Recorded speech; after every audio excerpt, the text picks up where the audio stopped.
반갑습니다. 자, 오늘 주택법 등록부터 보면 되겠죠. 보면은 페이지가 요약서는 186페이지 보시면 됩니다.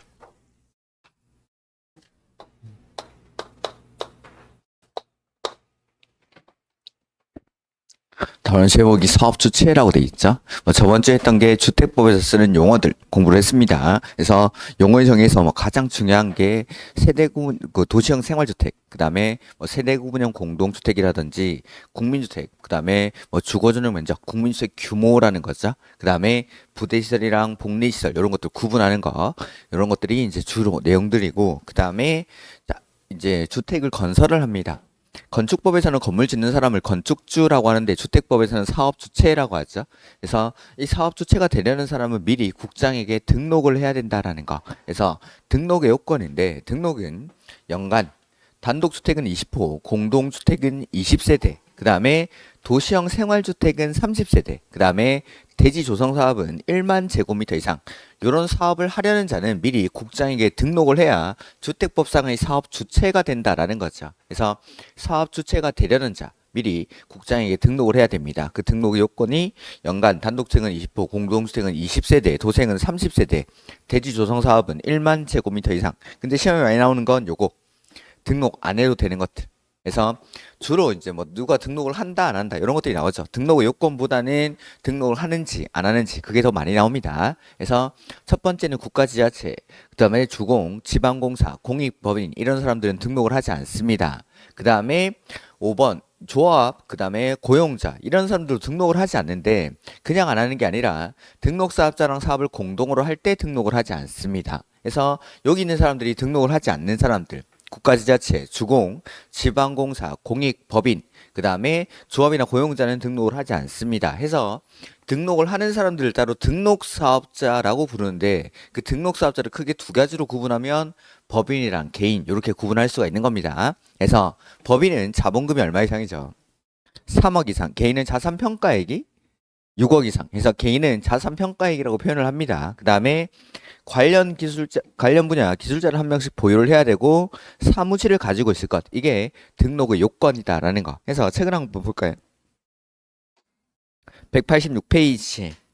주택 건설 사업의 등록이라고 해서 맨 왼쪽에 사업 주체, 이런 사람들이 이제 주택법상의 사업 주체가 될 수 있는 후보자들인 거죠. 국가지자체, 주공, 지방공사, 공익법인, 그 다음에 조합이나 고용자 이런 사람들은 등록을 하지 않습니다. 근데 조합이랑 고용자는 등록사업자랑 사업을 같이 할 때 등록을 하지 않겠다. 그 다음에 등록하는 사람을 크게 나누면 법인이랑 개인으로. 그래서 법인은 자본금이 3억, 개인은 자산평가액이 6억, 그 다음에 관련 분야 기술자를 한 명씩 보유를 해야 되는데, 주택 건설 사업을 할 때는 건축 분야 기술자 한 명, 대지 조성 사업을 할 때는 토목 분야 기술자 한 명입니다. 근데 내가 주택 건설 사업도 하고 대지 조성 사업도 하겠다. 그럴 때는 각각 한 명씩. 그렇다고 해서 두 가지 사업을 다 한다라고 해서 갑자기 자본금이 6억, 12억이 필요하고 그런 건 아닙니다. 자본금은 그대로 3억, 6억인데 기술자는 각각 한 명씩 필요로 합니다. 그 다음에 사무 장비를 갖출 수 있는 사무실을 가지고 있을 것. 요게 등록의 요건입니다. 등록 요건. 그 다음에 그 위에 보면은 조합이나 고용자는 등록사업자랑 사업을 같이 할 때 등록을 안 해도 됩니까? 그래서 그 밑에 보면은 공동사업주체라는 게 나와요. 공동사업주체. 그래서 사업을 같이 할 수 있다라는 건데, 보면 일단 토지 소유자는 등록사업자랑 공동으로 사업을 해야 됩니까? 할 수 있습니까? 할 수 있다. 조합은 할 수 있다. 고용자는 하여야 한다. 일단 요거부터. 그래서 토지 소유자나 조합은 등록사업자랑 사업을 공동으로 할 수 있고, 고용자는 등록사업자랑 사업을 공동으로 해야 됩니다.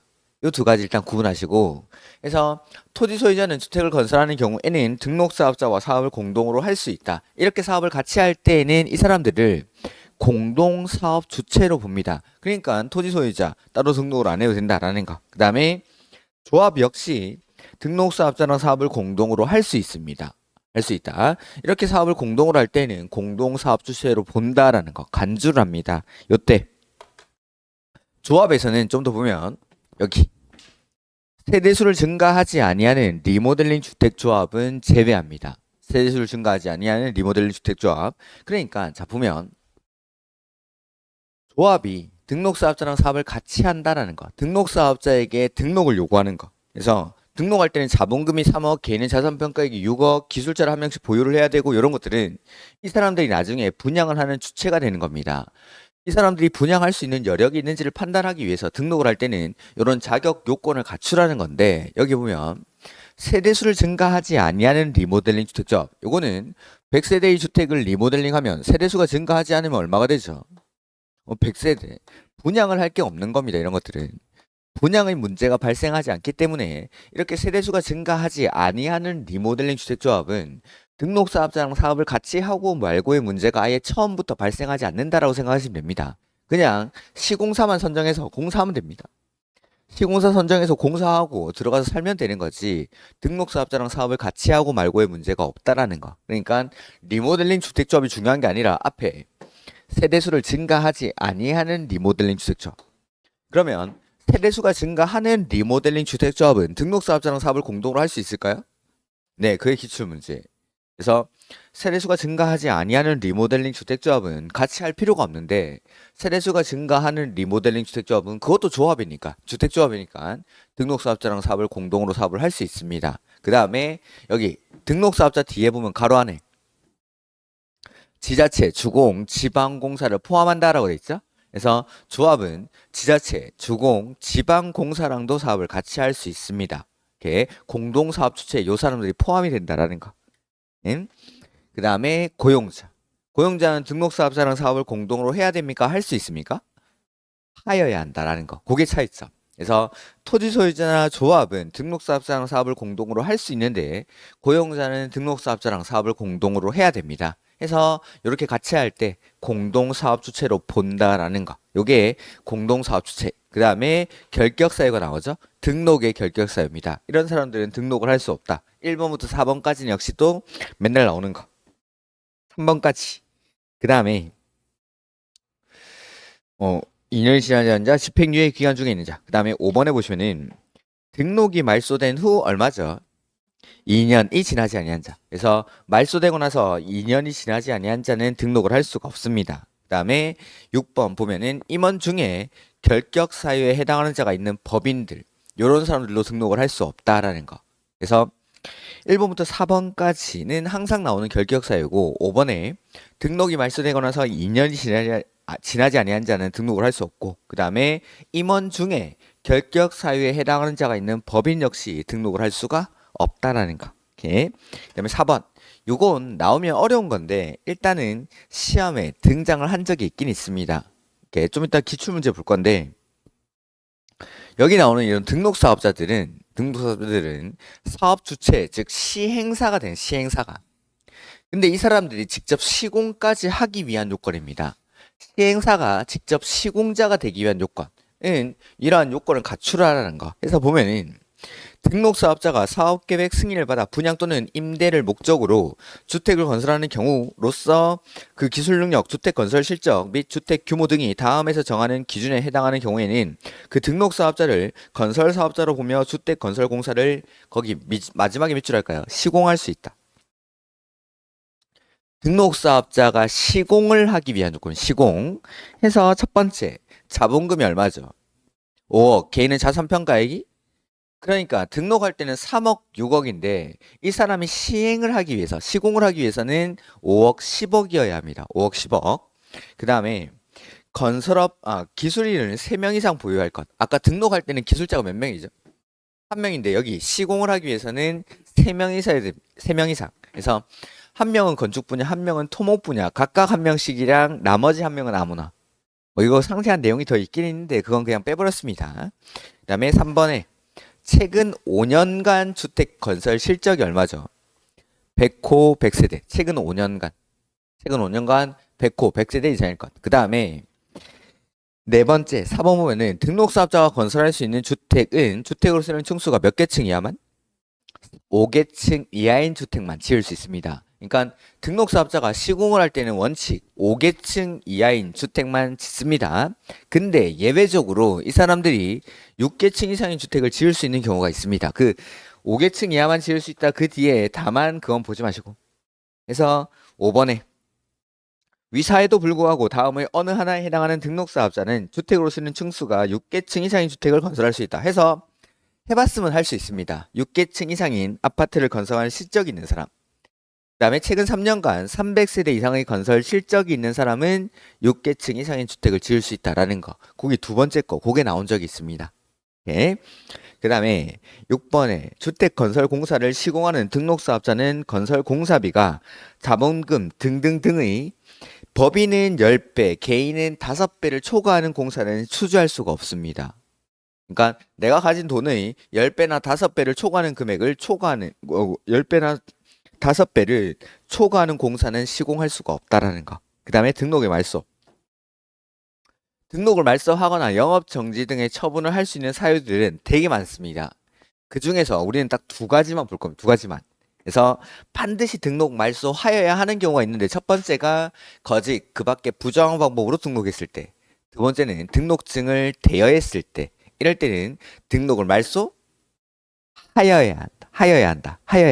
우리 요것만. 나머지 혹시나 뭐 이거 말고 나머지가 나오면은 영업 정지를 명하거나 등록을 말소할 수 있다라고 하시면 됩니다. 그 다음에 이번에 등록 말소 또는 영업 정지 처분을 받은 등록 사업자는 그 처분 전에 사업 계획 승인을 받은 사업은 계속할 수가 있죠. 다만 계속할 수 없는 중대하고 명백한 사유가 있을 때는 그러하지 아니했다. 요게 등록에 관한 내용입니다. 우리 문제 한번 볼까요?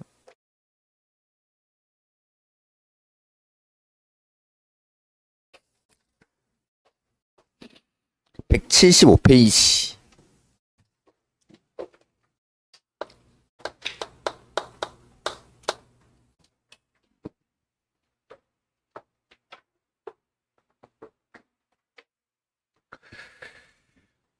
옳은 것이라고 돼 있는데 한국토지주택공사가라고 돼 있죠? 마지막에 보면 등록하여야 한다라고 돼 있습니까? 그러니까 시험에 나오는 건 등록의 요건보다도 더 많이 나오는 게 누가 등록하는지, 그리고 등록을 안 하는 사람이 누군지, 이게 시험에는 훨씬 더 많이 나옵니다. 그래서 국가지자체, 주공, 지방공사, 공익법인 이런 사람들은 등록을 요하지 않습니다. 이렇게. 그래서 한국토지주택공사가 무슨 사업을 하든 간에 등록을 하지 않는다라는 거. 그다음에 니은 세대수를 증가하는 리모델링 주택조합이라고 돼 있죠? 마지막에 등록사업자와 사업을 공동으로 할 수 없다. 등록사업자랑 사업을 공동으로 할 수 없는 건 누구?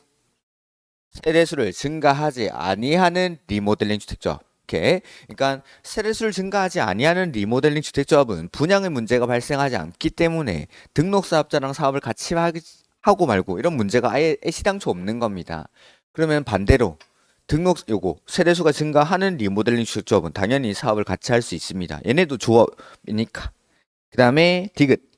아까 말씀드렸던 거죠. 주택건설공사를 시공할 수 있는 등록사업자가 최근 3년간 300세대 이상의 공동주택 건설 실적이 있는 경우에는 주택으로 쓰는 층수가 7개층의 주택을 건설할 수 있다. 맞습니까? 요거. 그러니까 요 당시에는 이걸 수업하는 사람이 없었습니다. 그러면 기역, 니은이 틀렸다라는 걸 보고 디귿을 찍어야 되는 겁니다. 이렇게. 그래서 기역이랑 니은은 우리가 배운 거니까 확실히 아니다라는 걸 아는 거죠. 그래서 이런 디귿 한 번 나서 한 번. 그리고 뭐 출제 가능성이 그렇게 높진 않고 나온다라고 해도 어려운 지문입니다. 그래서 일단 아까 등록사업자가 시공을 할 때는 원칙은 몇 개층 이하만? 5개층 이하만. 5개층 이하만. 근데 만약에 이 사람이 6개층 이상인 아파트를 건축하기 위해서는 첫 번째 6개층 이상의 아파트를 건설하는 실적이 있으면 됩니다. 두 번째는 최근 3년간 300세대 이상의 건설 실적이 있으면 6개층 이상인 아파트를 지을 수 있으니까 7개층의 아파트를 지을 수가 있다라는 거. 오케이. 그 다음에 2번 등록의 요건이죠. 등록과 관련하여 다음에 들어갈 내용을 바르게 연결한 것에서 연간 기획호 이상의 단독주택 건설 사업을 시행하려는 자 또는 연간 니은 이상의 대지 조성 사업을 시행하려는 자는 국장에게 등록해야 한다. 단독주택은 얼마? 20호, 공동주택은 20세대, 대지 조성 사업은 1만 제곱미터 이상. 이런 사업을 할 때에는 미리 국장한테 등록을 합니다. 근데 도생은 30세대. 그래서 단독주택은 20호, 공동주택은 20세대, 도생은 30세대, 그리고 대지 조성 사업은 1만 제곱미터 이상. 이런 사업을 할 때는 누구한테 등록하죠? 등록은 국장한테 합니다. 국장한테. 저는 주택 건설 사업의 사업 주체가 되려고 합니다. 라고 등록을 하는 겁니다. 국장에게. 그다음 3번부터는 이제 조합이죠. 그래서 등록은 그렇게 자주 많이 나오는 문제는 아닙니다. 근데 그렇게 어렵지 않기 때문에 만약에 나온다라면 보통은 등록하는 사람 누구고 안 하는 사람 누군지 해서 이 사람들 등록해야 된다, 안 해야 된다, 안 해도 된다, 뭐 이런 것들이 주로 나옵니다. 어렵게 나온다라면 요거 공동사업주체 요 부분. 예, 이런 것들이 나올 수 있고 그 다음에 등록 말소 사연은 보지도 않았습니다. 대신 두 가지 거짓 그 밖에 부당한 방법으로 등록했거나 등록증을 대여했을 때는 등록을 말소 하여야 한다라는 거 그거 기억하시면 됩니다. 그 다음에 중요한 게 조합이죠. 그래서 188페이지 이하에 나옵니다.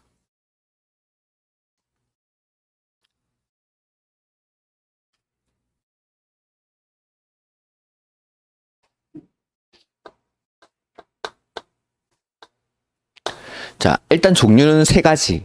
지역주택조합, 직장주택조합, 리모델링 주택조합 이런 것들이 있죠. 그래서 지역은 첫 번째 뭐 칠판으로 먼저 설명드리고 책을 한번 쭉 읽어보겠습니다. 첫 번째는 조합원의 자격입니다. 어떤 사람들이 조합원이 될 수 있는지. 그래서 지역주택조합은 동일한 지역에 얼마 이상 거주를 해야 되죠. 6개월 이상 거주하여 온 자로서 85제곱미터 이하의 주택을 몇 개? 한 채에 한해서 소유한 세대주인자나 무주택 세대주가 조합원이 됩니다. 집 하나 있는 사람도 되니까 무주택자는 당연히 되는 겁니다. 그 다음에 직장주택조합은 역시 종류가 두 가지가 있는데 건설하는 직장주택조합이랑 공급받는 직장주택조합이 있다라는 거죠. 해서 건설하는 건 같은 직장의 직장인들이 모여가지고 직접 대지를 구입해서 아파트를 짓는 겁니다. 요것도 지역주택조합이랑 똑같이 85제곱미터 이하의 주택을 한 채에 한해서 소유한 세대주인자나 누구죠? 무주택 세대주까지 이런 사람들을. 근데 지어져 있는 국민주택을 그냥 사올 수 있는 조합도 있습니까? 네. 국민주택을 공급받기 위한 직장주택조합이라는 게 있다라는 거. 이건 그냥 지어져 있는 아파트를 사오는 겁니다. 누구만 가입할 수 있죠? 무주택자만. 요건을 좀 더 까다롭게 합니다. 그래서 자, 지역 직장주택조합은 조합원들이 일단 조합에 가입을 합니다. 그리고 일정 수 이상의 조합원들이 모이고 나면은 조합 설립 인가를 신청하는 거죠. 그러면 이 사람들이 모여가지고 맨 처음에 뭘 해야 되냐면 주택 건설 대지에 대한 소유권을 먼저 확보하는 겁니다. 이 사람들은 토지 소유자들이 아니죠. 그냥 가입비 낸 겁니다. 가입비 내고 우리 아파트 한번 같이 지어보자라고 하는 사람들입니다. 그러니까 사업의 첫 번째 단계가 주택 건설 대지에 대한 소유권 확보. 이게 첫 번째입니다. 첫 번째. 근데 이게 제일 어려워서 하기가 힘든 건데 국민주택을 공급받기 위한 직장주택조합이라는 건 그냥 지어져 있는 아파트 사오는 겁니다. 사는 거. 그러니까 요 과정이 없어지는 거죠. 그러니까 훨씬 더 국민주택이니까 공공이 지어놓은 아파트를 그냥 사오는 거니까 요건을 좀 더 까다롭게 합니다. 무주택자만. 아파트를 이건 짓는 게 아닙니다. 주무시는 거 아니죠? 응? 그 다음에 리모델링 주택조합은 조합원들이 누구죠? 소유자. 그래서 사업계획 승인을 받아 건설한 공동주택뿐만 아니라 건축법에서 건축 허가받아 지어진 공동주택에서도 리모델링 주택조합을 설립합니다. 그 다음에 복리시설을 함께 리모델링 할 때는 그 복리시설의 소유자도 리모델링 주택조합의 조합원이 된다라는 거. 이렇게 어쨌든 소유자가 그러니까 리모델링 주택조합은 소유자들 그러니까 뭐 소유권을 가지고 있는 사람들인데 지역 직장 주택조합은 주택 건설 대지에 대한 소유권을 확보하지 못한 사람들입니다. 그냥 아무것도 없이 가입이 내고 가입한 겁니다. 그러면 사업 첫 번째 단계가 소유권 확보부터. 이렇게. 근데 리모델링 주택조합은 이미 소유권을 가지고 있는 사람들. 그 다음에 하나 더. 지역 직장 주택조합은 본인 또는 배우자가 같은 내지는 다른 지역 직장 주택조합의 조합원이 아닐 것을 요건으로 합니다. 세대원 중에 딱 한 명만 가입을 할 수 있다라는 뜻이죠. 이렇게. 알고 계신 거죠? 표정들이. 그래서 188페이지.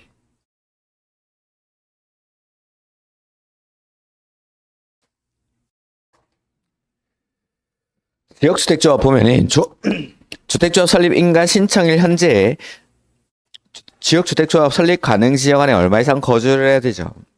6개월 이상 계속 거주하여 온 사람일 것. 그 다음에 조합 설립 인가 신청일부터 입주 가능일까지 이 지위를 계속 유지해야 됩니다. 85제곱미터 이하의 주택을 한 채에 한해서 소유한 세대주인자나 무주택 세대주가 가입할 수 있다라는 거. 그래서 세대원 전원이 주택을 소유하고 있지 아니한 세대의 세대주이거나 85제곱미터 이하의 주택을 한 채에 한해서 소유한 세대주일 것. 요걸 요건으로 하고 이 요건, 주택의 소유에 관한 요건은 입주 가능일까지 이 지위를 계속 유지를 해야 됩니다.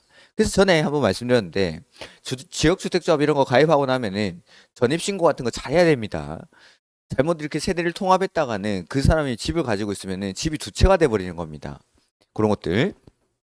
그 다음에 세 번째, 본인 또는 본인과 같은 세대별 주민등록상에 등재되어 있지 않은 배우자가 같은 또는 다른 지역 직장 주택조합의 조합원이 아닐 것을 요건으로 합니다.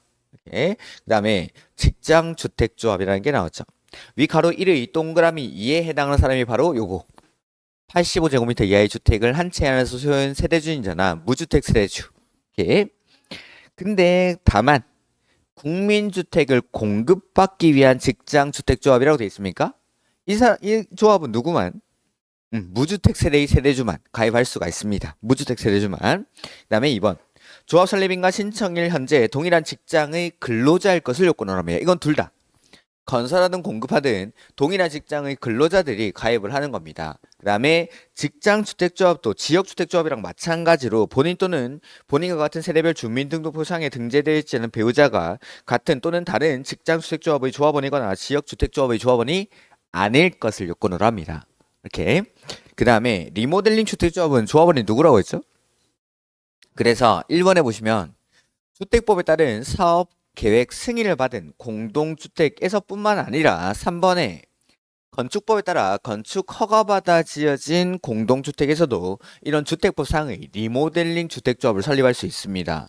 그 다음에 동그라미 2번에 복리시설을 같이 리모델링할 때는 그 복리시설의 소유자도 조합원이 됩니다. 어쨌든 소유자다라는 거. 리모델링 주택조합은. 그 다음에 조합원의 수. 자, 이런 자격 요건을 갖춘 사람들을 일정 수 이상 모집을 해야 조합 설립 인가를 신청할 수가 있다라는 거. 그래서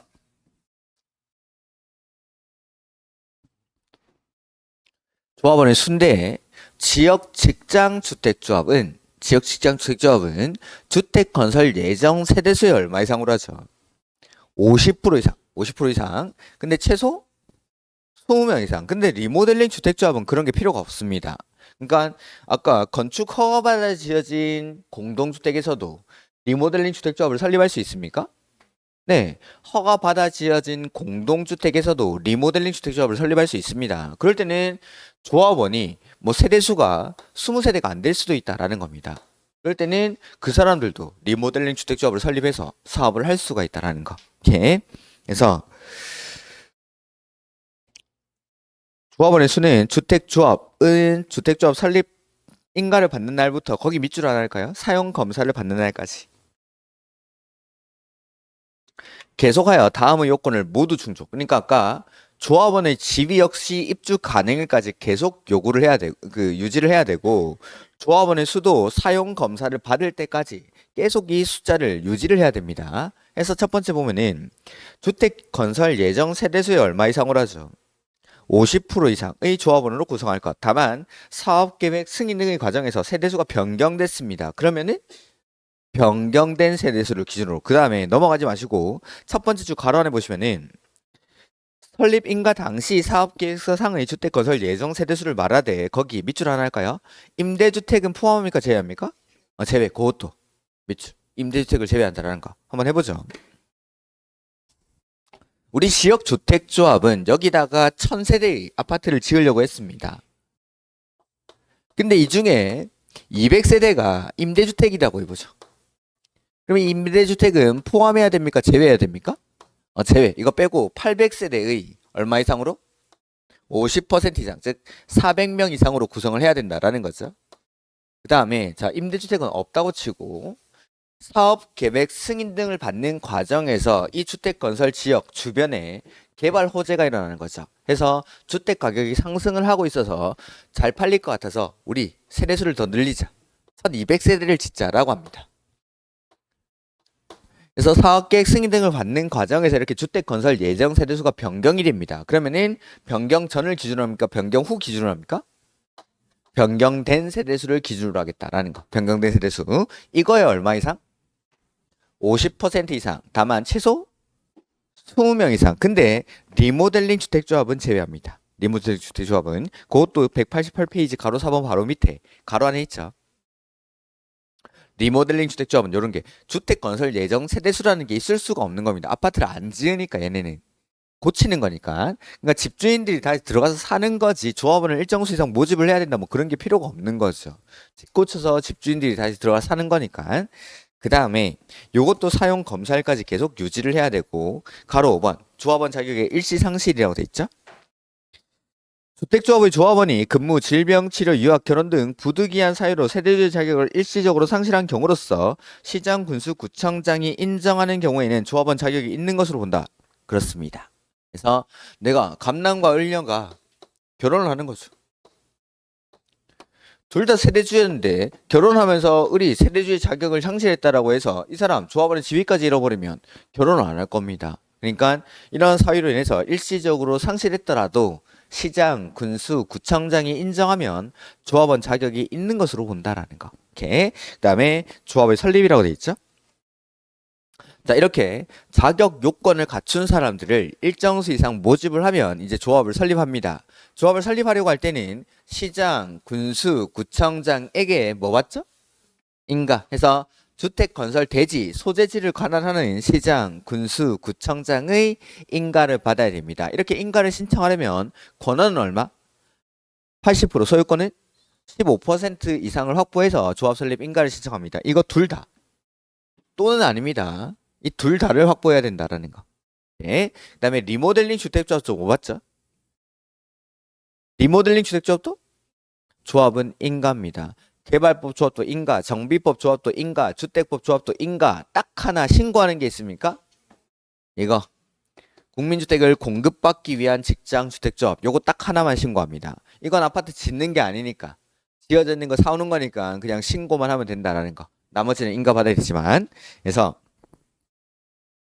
주택조합을 설립하려는 경우 주택건설 대지를 관할하는 시장, 군수, 구청장의 뭘 받죠?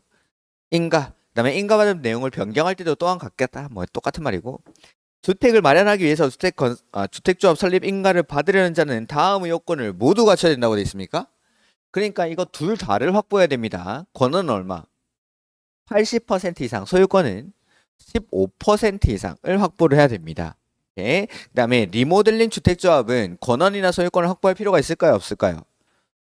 없죠. 소유자들이니까. 이미 소유권을 가지고 있는 사람들입니다. 대신 조합원들 일정 수 이상의 동의가 필요하다라는 거. 그래서 소유자의 동의를 받는데 리모델링 주택조합의 경우에는 단지 전체를 리모델링 하려고 할 때 전체 구분 소유자 및 의결권의 얼마? 3분의 2 이상이랑 각동 과반수. 동만 리모델링 할 때는 그 동 구분 소유자 3분의 2 이상의 결의가 필요하다는 거. 오케이. 그 다음에 이렇게 동의를 받고 조합 설립 인가를 신청한다 하는 거죠. 그 다음에 리모델링 주택조합의 법인격에 관해서는 정비법을 준용합니다. 정비법 38조라고 돼 있는데 그게 뭐냐면 조합은 법인으로 한다라는 겁니다. 한번 보여드릴까? 페이지 혹시 처음 보나?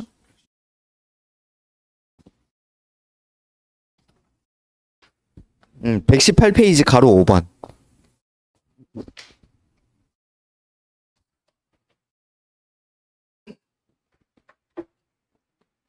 118페이지 가로 5번 그게 정비법 38조입니다. 그러니까 조합은 법인으로 한다라는 거. 그러니까 법인이니까 인가받으면 성립합니까? 등기해야 성립합니까? 등기해야. 등기해야. 해서 조합의 대표자는 설립인가를 받은 날로부터 30일 내에 주된 사무소 소재지에 설립 등기를 해야 되고 등기하면 성립한다라는 거. 그 다음에 조합의 명칭에는 정비사업조합이라는 문자를 반드시 써야 됩니까?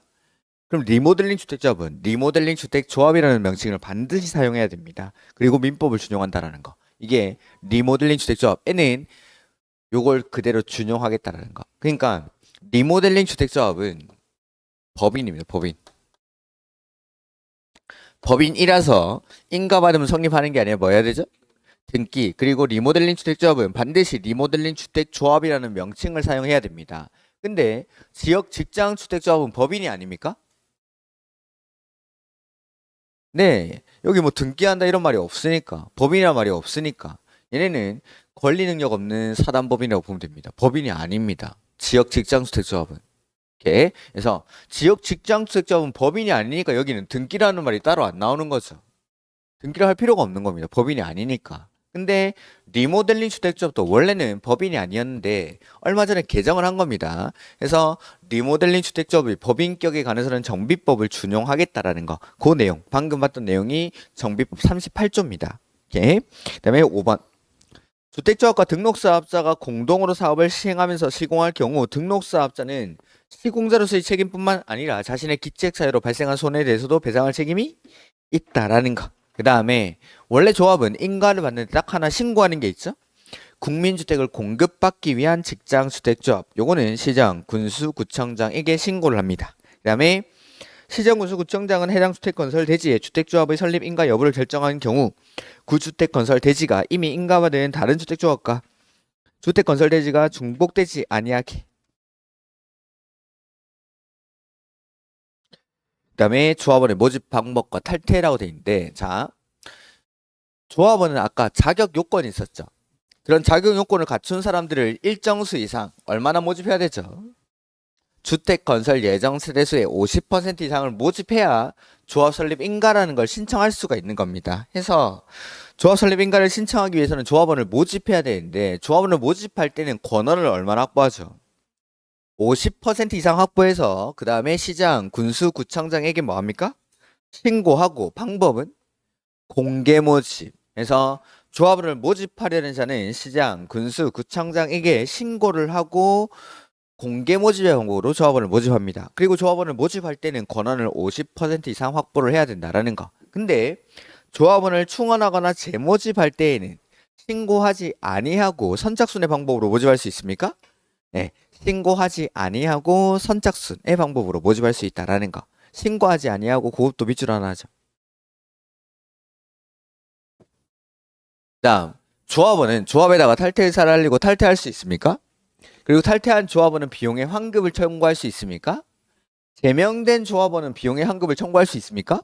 네. 그래서 조합원은 조합 규약으로 정하는 바에 따라 조합에다가 탈퇴를 의사를 알리고 탈퇴할 수 있고 탈퇴한 조합원은 비용의 환급을 청구할 수 있습니다. 그 다음에 제명된 조합원 역시 비용의 환급을 청구할 수 있다라는 거. 오케이. 그다음에 조합 가입 철회 및 가입 비등을 반환 나온 적은 없지만 뭐 아주 출제가 유력하지 않나라고 생각을 하는데 요거 보면은 모집 주체가 그러니까 발기인들이 주택조합 설립을 위한 추진위원회 같은 걸 구성을 해놓는 겁니다. 그러면 이제 여기 가입 신청을 받겠죠. 그 사람들이 가입 신청을 받아가지고 가입비를 내면 그 가입비는 조합이 가지고 있는 게 아닙니다. 일단 금융기관, 예치기관에다가 맡겨둡니다. 오케이. 그게 첫 번째. 그래서 보면은 모집 주체는 주택조합 가입을 신청한 자가 주택조합 가입 신청을 한 때에는 가입비 등을 거기 예치기관에 예치하도록 한다라고 돼 있죠. 그러니까 내가 조합 이거 가입비를 가지고 있는 게 아니라는 겁니다. 그 다음에 주택조합 가입을 신청한 자는 가입비 등을 예치한 날부터 며칠? 30일 이내에 가입에 관한 청약을 철회할 수가 있습니다. 그러니까 모르고 가입한 거죠. 뭔지 모르고 집 싸게 공급받는다니까 가입을 해봤더니만 이게 지역주택조합이었던 겁니다. 그래서 후회스러워서 나올 수 있도록 그렇게 만들어준 게 요겁니다. 이게 30일 안에는 청약을 철회할 수 있다. 그 다음에 청약 철회를 서면으로 하는 경우에는 청약 철회 의사 표시를 한 서면을 발송한 날에 효력이 발생합니다. 그 다음에 모집 주체는 주택조합 가입을 신청한 자가 청약 철회를 한 경우 청약 철회 의사 표시가 의사가 도달한 날부터 7일 안에 예치기관의 장에게 가입비 등의 반환을 요청해야 된다. 그러니까 청약 철회가 들어오면은 돈을 내가 안 들고 있죠. 돈을 내가 안 들고 있으니까 예치기관의 장에게 반환을 요청을 한다라는 겁니다. 7일 안에. 그렇게 반환을 요청받은 예치기관의 장은 10일 안에 반환을 해줘야 됩니다. 7일, 10일 이런 것들은 좀 가볍게 보십시오. 그냥.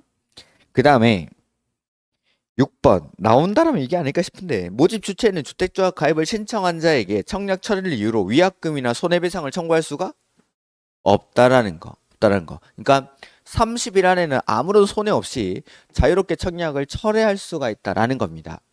네. 이런 것들이 다 이제 조합원들을 보호하기 위한 조문이니까 잘 봐두고 가는 겁니다. 다시 한번 볼까요? 모집 주체가 가입비를 받았습니다. 자기가 가지고 있는 게 아니라 예치간에다가 예치를 해야 되죠. 그리고 주택조합 가입을 신청한 자는 가입비 등을 예치한 날부터 며칠 안에 30일 안에 청약을 철회할 수 있습니다. 가입에 관한 청약을. 이랬을 때 서면으로 하는 경우에는 발송한 날에 그 효력이 발생하고 내가 돈 안 들고 있죠. 그러니까 모집 주체는 예치간의 자에게 이거 청약 철회 의사 표시가 도달한 때부터 7일 안에 가입비를 반환하도록 요청을 하면 예치간의 장은 10일 안에 반환을 해줘야 됩니다. 그리고 모집 주체는 주택조합 가입을 신청한 자에게 청약 철회를 이유로 위약금이나 손해배상을 청구할 수가 없다라는 거. 이런 것들 나온다면 한 6번 정도 이게 나오지 않을까 싶습니다. 그 다음 가입비 등의 지급이라고 되어 있는데 모집 주체는 가입비 등을 요거는 그냥 가볍게 보이죠. 그냥 가입비 등을 예치한 날부터 30일이 지난 경우에는 이제 지간의 장에게 가입비 등의 지급을 요청할 수 있다라는 거.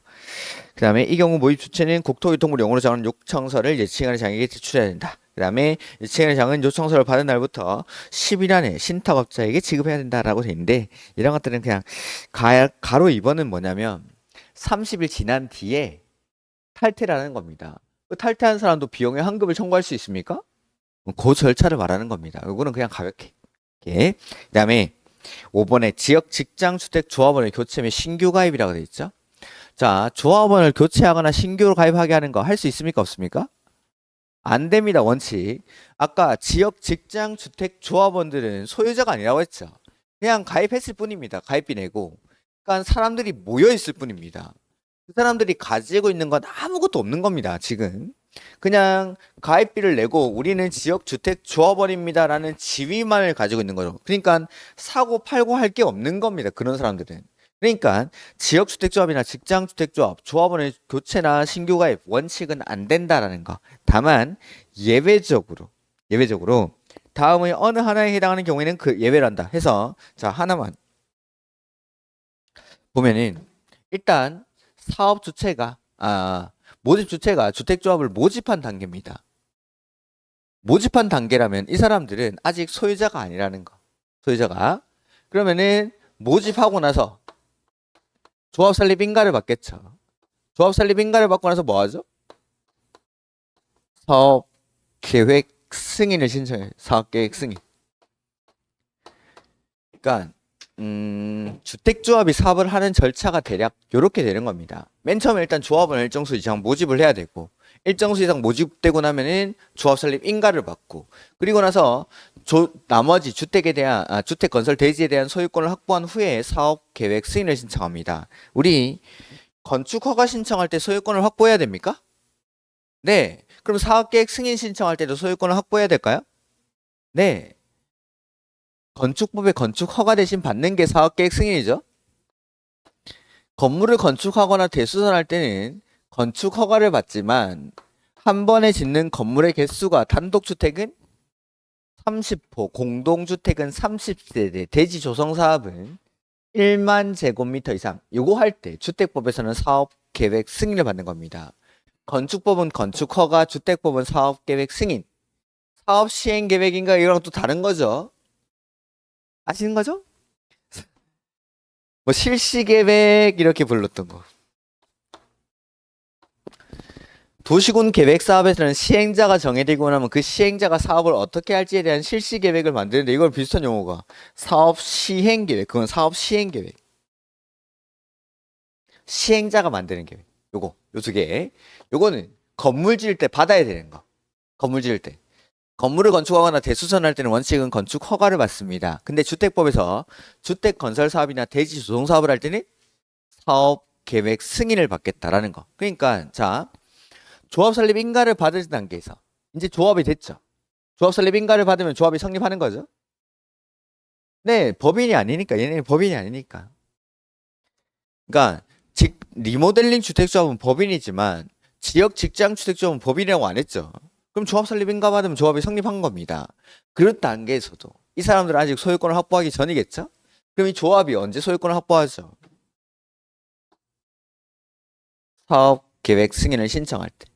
사업 계획 승인을 신청하려면 원칙은 소유권을 확보해야 됩니다. 그러니까 여기 하나만 먼저 보면은 요거 사업 계획 승인 이후에는 입주자로 선정된 지위가 변경될 수가 있다라는 겁니다. 원래는 그러니까 왜 안 되는지를 보여드리기 위해서 저거부터 설명드리는 겁니다. 그래서 지역 직장 주택 조합은 원칙적으로 조합원을 교체하거나 신규로 가입하게 할 수 없다라는 거. 그 사람들이 자기 지위를 사고 팔고 하는 게 안 되는 겁니다. 원래는 팔 게 없으니까. 근데 사업 계획 승인을 받았다라는 건 주택 건설 대지에 대한 소유권을 확보한 거고 그 사람들은 지분을 가지고 있는 겁니다. 지분을 주택 건설 대지에 대한. 그러니까 그 지분을 사고 팔고 할 수는 있는 거죠. 그래서 그 전까지는 안 된다라는 거. 그래서 조합 설립 인가받고 나서 사업계획 승인 받을 때까지 요 사이 기간에는 조합원의 지위 양도가 안 됩니다. 지역 직장 주택조합은. 근데 리모델링 주택조합은 사고 팔고 할 수 있을까요? 네, 소유자들이니까 그 사람들은 자기 소유권, 자기 오래된 아파트를 사고 팔고 하는 겁니다. 지역 직장 주택조합은. 그러니까 이 사람들은 사고 팔고 할 게 있는 거죠. 이 아파트. 이걸 사고 팔고 하는 건데 지역 직장 주택조합은 따로 그런 걸 할 수가 없다. 다만 소유권 확보하고 나서 사업계획 승인 이후에는 양도 양수가 가능해집니다. 그래서 양도, 증여, 판결 등으로 조합원의 지위가 변경됐을 때는 변경된 사람을 조합원으로 봅니다. 그 다음 나머지 하나 보죠. 그래서 동그라미 1번에 지역주택조합 또는 직장주택조합은 설립 인가를 받은 후에는 해당 조합원을 교체하거나 신규로 가입하게 할 수가 없다는 이게 원칙. 원칙은 안 된다는 거. 거기 밑줄 하죠. 설립인가를 받은 후에는 해당 조합원을 교체하거나 신규로 가입하게 할 수 없다. 이게 원칙입니다. 다만 다음의 어느 하나에 해당하는 경우에는 예외로 한다라고 해서 1번에 조합원의 수가 주택 건설 예정 세대수를 초과하지 아니하는 범위 안에서 시장, 군수, 구청장으로부터 뭘 받았죠? 추가 모집 승인을 받았습니다. 그러니까 자 처음에 주택을 1000세대를 짓기로 했습니다. 그러면 조합원은 몇 명 이상 모집해야 되죠? 50% 이상이니까 500명 이상을 조합원을 모집해야겠죠? 근데 딱 500명만 모집했다라고 해보죠. 그럼 당연히 이 사람들은 일반 분양분이 늘어나니까 조합원의 분담 규모는 점점 작아지겠죠. 그래도 일단은 1000세대의 아파트를 짓기 위한 주택 건설 대지를 500명이서 다 확보를 해야 되는 겁니다. 500명이. 500명이 일단은 주택 건설 대지에 대한 소유권을 확보하고 시행사를 선정해가지고 사업을 진행해 나가는 겁니다. 이 사람들이 먼저 500명이. 근데 이 500명이 사업을 하다 보니까 조합원들이 나눠내야 되는 돈들이 너무 부담스러운 거죠. 그럴 때는 이 1000세대 주택 건설 예정 세대수를 초과하지 않는 범위 안에서 우리 조금만 더 모집하겠습니다. 이걸 할 수 있다라는 겁니다. 이걸. 오케이? 우리끼리 짓기는 힘드니까 추가 모집 승인을 받은 경우. 그 다음에 두 번째 조합원의 사망이라고 했죠. 그리고 조합원이 사망했을 때 N은 가로 안에 그 지위를 상속받는 자는 조합원의 자격 조건을 요하지 아니한다라는 거. 그러니까 이 사람은 피상속인의 지위를 그대로 포괄 승계하는 겁니다. 그러니까 상속받는 사람은 따로 조합원의 자격 요건이 필요가 없다라는 거. 그리고 나중에 좀 있으면 나올 건데 조합원은 아까 주택 건설 예정 세대수의 얼마 이상으로 했죠? 50% 이상. 50% 이상. 근데 사망했을 때는 50% 이상을 계속 유지하고 있다라도 충원할 수 있습니까? 근데 좀 이따 뒤에 나오는데 탈퇴 내지는 주택 건설 예정 세대수의 변경 이럴 때는 50% 미만이 됐을 때만 충원을 할 수가 있습니다. 그러니까 50% 이상을 몇 명이 탈퇴했는데 50% 이상을 계속 유지하고 있다라면 그때는 조합 축원이 안 됩니다. 그래서 보면은 1번은 말씀드렸고 2번도 말씀드렸고 3번에 조합원의 탈퇴 등으로 조합원의 수가 주택 건설 예정 세대수의 얼마? 50% 미만이 됐을 때. 그 다음에 조합원이 무자격자로 판명돼서 자격을 상실했을 때. 그 다음에 사업계획 승인 등의 과정에서 주택 건설 예정 세수가 변경돼서 조합원의 수가 주택 변경된 세대수의 50% 미만이 되는 경우. 자, 처음에 1000세대를 짓기 위해서 조합을 설립했습니다. 근데 사업계획 승인 등의 과정에서 주택 건설 예정 세대수가 1200세대로 이렇게 변경이 되는 거죠.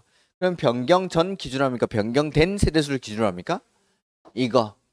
이거 기준으로 해서 조합원이 주택 건설 예정 세대수의 50% 미만이 되면 축원할 수 있다라는 거. 그럼 여기 50%는 탈퇴랑 거기 주택건설 예정 세대수의 변경, 여기 50%가 있죠? 요 두 가지. 탈퇴랑 주택건설 예정 세대수의 변경이 됐을 때, 요럴 때는 조합원의 수가 주택건설 예정 세대수의 50% 미만이 됐을 때만 충원을 할 수가 있습니다. 오케이. 그 다음, 조합원으로 추가 모집되거나 충원되는 자가 조합원의 자격 요건을 갖추었는지 판단할 때는 언제를 기준으로 하죠? 조합 설립 인가 신청일을 기준으로. 그래서 이게 지역주택조합이라고 해보죠.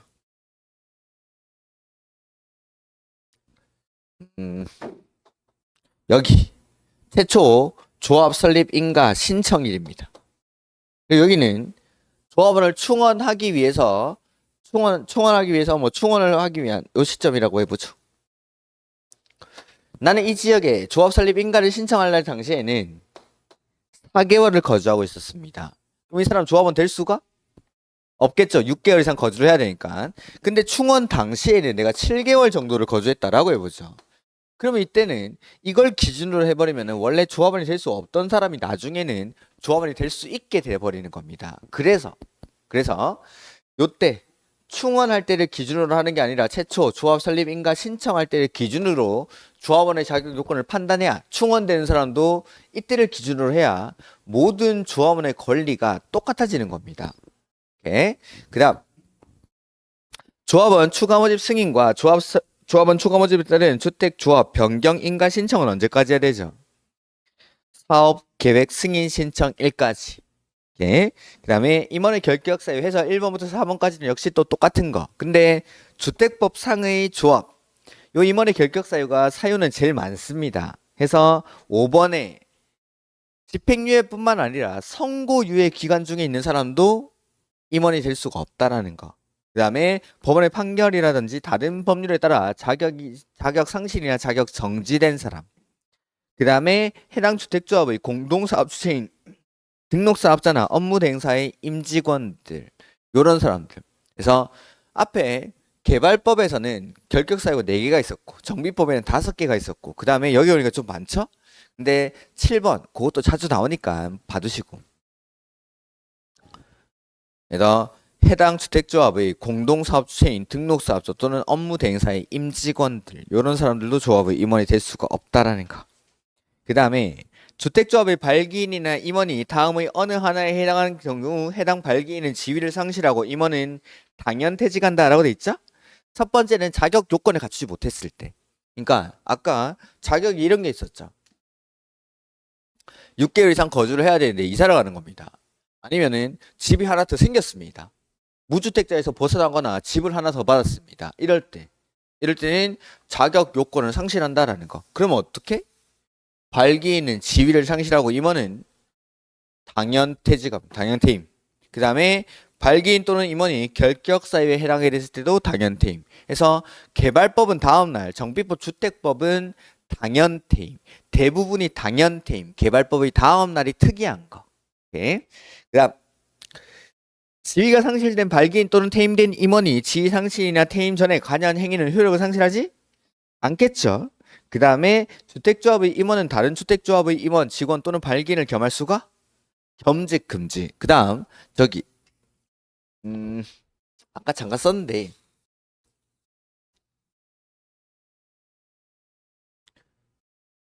조합은 사업을 할 때 맨 처음에 조합원을 모집하고 그 다음에 조합 설립 인가 받고 그 다음에 사업 소유권이 이제 확보가 되고 나면 사업 계획 승인을 받습니다. 그러면 조합 설립 인가 받고 나서 사업 계획 승인 얼마 안에? 2년. 조합 설립 인가 받고 됐지? 조합 설립 인가 받고 나서 사업 계획 승인을 신청하는 건 2년 안에. 인가일로부터 2년 안에 사업 계획 승인을 신청해야 된다라는 거. 그다음에 주택조합의 해산. 이런 것들도 아까 가입비 반환하는 거랑 요거 새로 생긴 조문들인데 뭐 언제든지 나올 수 있는 겁니다. 그래서 계속 했지만 맨 처음에 조합원을 모집을 해야겠죠? 그리고 조합 설립 인가를 받고 그리고 나서 사업계획 승인을 받아야 됩니다. 이때 아까 방금 했던 거 조합 설립 인가받고 나서 사업계획 승인 신청하는 건 얼마네? 2년 안에 신청을 해야 신청을 해야 된다라는 거. 헷갈리면 안 됩니다. 방금 했던 2년은 인가받고 나서 조합이 사업계획 승인을 신청하는 게 2년 안에 신청을 해야 된다라는 겁니다. 신청하는 거. 그 다음에 지금 주택조합의 해산이라는 건 사업이 제대로 안 될 때, 사업이 진행이 안 되면 조합원이라든지 가입 신청자 전원이 모여가지고 사업을 계속할지 그만할지 총회를 개최하겠다라는 겁니다. 이렇게. 그래서 요거는 2년, 3년이 되는 날이 뭐 다음 날에 조합이 해산된 것으로 본다 그런 게 아닙니다. 투표를 하는 겁니다. 투표를. 계속하자 하는 사람이 많으면 계속하는 거고 그만하자 하는 사람이 많으면 그만하는 겁니다. 그래서 자, 조합 설립 인가받고 나서 얼마 안에? 3년 안에 사업계획 승인을 뭐 하죠? 받지 못하면입니다. 받지 못하면. 그러니까 아까 조합 설립 인가받고 나서 사업계획 승인을 신청하는 건 얼마? 힘 좀 내시면 안 됩니까? 매일 월요일마다 뭐 거의 뭐 사람들이 반 죽어가는 것 같은데. 뭐 주말에 알바 그만하시고 공인중개사 하면 돈 더 많이 벌 겁니다. 그래서 조합 설립 인가받고 나서 2년 안에 사업계획 승인을 신청하지 아니하면 이건 신청하는 거 아까. 근데 요거는 조합 설립 인가받고 나서 3년 안에 사업계획 승인을 받지 못하면 신청은 이미 한 거고 신청을 했는데 못 받으면 조합의 해산 여부를 결정합니다. 그 다음 조합원 모집 신고가 수리되고 나서 얼마 안에? 2년 안에 조합 설립 인가를 뭐 하면? 역시 받지 못하면. 이것도 받아야 되는 거지 뭐 신청하고 이런 게 아닙니다 이건. 그래서 둘 다 받지 못하면 요거는 앞에 건 아직 조합이 만들어지기 전입니까? 조합이 만들어지기 전 인가 받기 전이니까 인가를 받기 전이니까 사업의 종결 여부를 결정한다 이렇게 표현합니다. 근데 인가 받고 나서 3년 안에 사업계획 승인을 받지 못하면 이건 조합이 만들어졌습니까? 그러니까 조합의 해산 여부를 결정한다. 표현만 다를 뿐이지 똑같은 겁니다. 앞에 건 아직 조합이 만들어지기 전이니까 사업의 종결 여부를 결정한다 이렇게 표현하는 거고 이거는 조합이 만들어지고 나서니까 조합의 해산 여부를 결정한다 라고 표현합니다. 즉 사업을 계속할지 그만할지 이걸 투표를 하겠다라는 겁니다. 투표를 해서 여기 사업의 종결 여부를 결정하는 총회입니다. 요걸 결정하는 총회는 얼마가 찬성해야 되죠? 3분의 2 이상이 찬성을 해야 되고 20% 이상이 직접 출석을 해야 됩니다. 요거. 근데 조합에는 그런 게 없습니다. 어차피 나중에 조합 규약으로 정하면 되니까. 근데 조합 규약도 이거랑 똑같습니다, 사실. 예. 그래서 주택조합의 해산이라고 해서 주택조합은 조합 설립 인가를 받은 날부터 요거 조문 순서가 요렇게 돼 있습니다. 조문 순서가. 그러니까 사업의 순서는 요렇게 되지만 조문 순서는 이거부터 나옵니다. 헷갈리지 말고. 해서 조합 설립 인가를 받은 날부터 얼마 안에? 3년 안에 사업계획 승인을 받지 못하면 조합의 해산 여부를 결정하는 총회를 소집하겠다라는 거죠. 그 다음에 조합의 발기는 조합원 모집 신고가 수리된 날부터 얼마 안에? 2년이 되는 날까지 조합 설립 인가를 뭐 하면? 요거죠. 이거 두 번째 거? 이렇게 순서가 요거 먼저 나오고 요거 두 번째 겁니다. 이때는 아직 조합이 만들어지기 전이니까 사업의 종결 여부를 결정하도록 하겠다라는 겁니다. 그 다음에 이런 것들 뭐 날짜만 기억하시면 되고 그 다음에 총회 출석.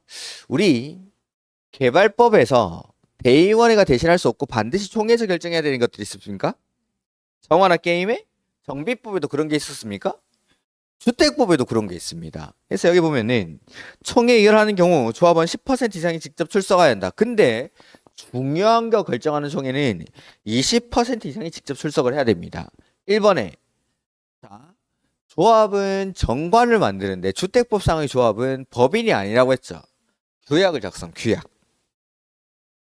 그다음에 자금 차입 방법과 이자율 상환 방법, 예산으로 정한 사항 외에 조합원에게 부담이 되는 계약의 체결, 업무 대행자의 선정, 시공자의 선정, 공사 계약 체결, 조합 임원의 선임, 사업비, 그 다음에 조합의 해산. 그 옆에다가 122페이지 써놓으시고 쉬는 시간에 얼마나 비슷한지 확인해 보시기 바랍니다. 정비법에서 반드시 총회에서 결정해야 되는 거랑 주택법 조합에서 20% 이상이 출석해야 되는 거랑 비슷합니다. 해서 조금 쉬었다가 조합에 관한 문제 풀고 진도 나가도록 하겠습니다.